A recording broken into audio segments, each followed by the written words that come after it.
Hi, വളരെ എളുപ്പത്തിൽ നല്ല ടേസ്റ്റോടുകൂടി നമുക്കൊരു ഇലയുടെ റെഡിയാക്കി എടുക്കാം.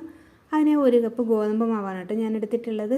അതിലേക്ക് അല്പം ഉപ്പ് ചേർത്ത് കൊടുക്കാം. ഇത് ചൂടുവെള്ളം ഒഴിച്ചിട്ടാണ് കേട്ടോ നമ്മൾ കുഴച്ചെടുക്കുന്നത്. അതിൻ്റെ കൂടെ 1/2 കപ്പ് ചിരകിയ തേങ്ങയും കൂടി ഇട്ട് ചപ്പാത്തി പരുവത്തിലൊന്ന് കുഴച്ചെടുക്കാം. നന്നായി ഒന്ന് കുഴച്ചെടുത്തിട്ടുണ്ട്. ഇനി നമുക്കിതൊന്ന് പരത്തിയെടുക്കണം.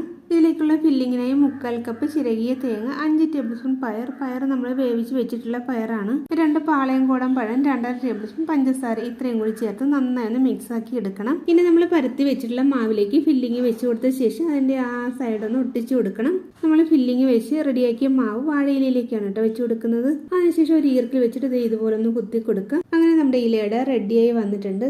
ഇത് കണ്ടില്ലേ, ഇലയിലൊന്നും ഒട്ടിപ്പിടിച്ചിട്ടില്ല, നല്ല സോഫ്റ്റാണ്. എല്ലാവരും ഇതുപോലെ ഒന്ന് ട്രൈ ചെയ്ത് നോക്കുക. അടുത്ത വീഡിയോയുമായി വരുന്നവരെല്ലാവർക്കും ഹായ്, വളരെ എളുപ്പത്തിൽ നല്ല ടേസ്റ്റോടുകൂടി നമുക്കൊരു ഇലയുടെ റെഡിയാക്കി എടുക്കാം.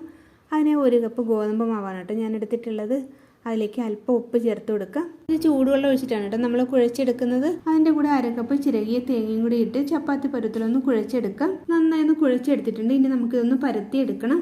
ഇതിലേക്കുള്ള ഫില്ലിങ്ങിനായി 1/4 കപ്പ് ചിരകിയ തേങ്ങ, 5 ടേബിൾ സ്പൂൺ പയർ നമ്മൾ വേവിച്ച് വെച്ചിട്ടുള്ള പയറാണ്, 2 പാളയംകോടൻ പഴം, 2.5 ടേബിൾ സ്പൂൺ പഞ്ചസാര, ഇത്രയും കൂടി ചേർത്ത് നന്നായി ഒന്ന് മിക്സ് ആക്കി എടുക്കണം. ഇനി നമ്മൾ പരത്തി വെച്ചിട്ടുള്ള മാവിലേക്ക് ഫില്ലിങ് വെച്ച് കൊടുത്ത ശേഷം അതിൻ്റെ ആ സൈഡൊന്ന് ഒട്ടിച്ചു കൊടുക്കണം. നമ്മൾ ഫില്ലിങ് വെച്ച് റെഡിയാക്കിയ മാവ് വാഴയിലയിലേക്കാണ് കേട്ടോ വെച്ച് കൊടുക്കുന്നത്. അതിനുശേഷം ഒരു ഈർക്കിൽ വെച്ചിട്ട് ഇതുപോലെ ഒന്ന് കുത്തി കൊടുക്കാം. അങ്ങനെ നമ്മുടെ ഇലയുടെ റെഡിയായി വന്നിട്ടുണ്ട്.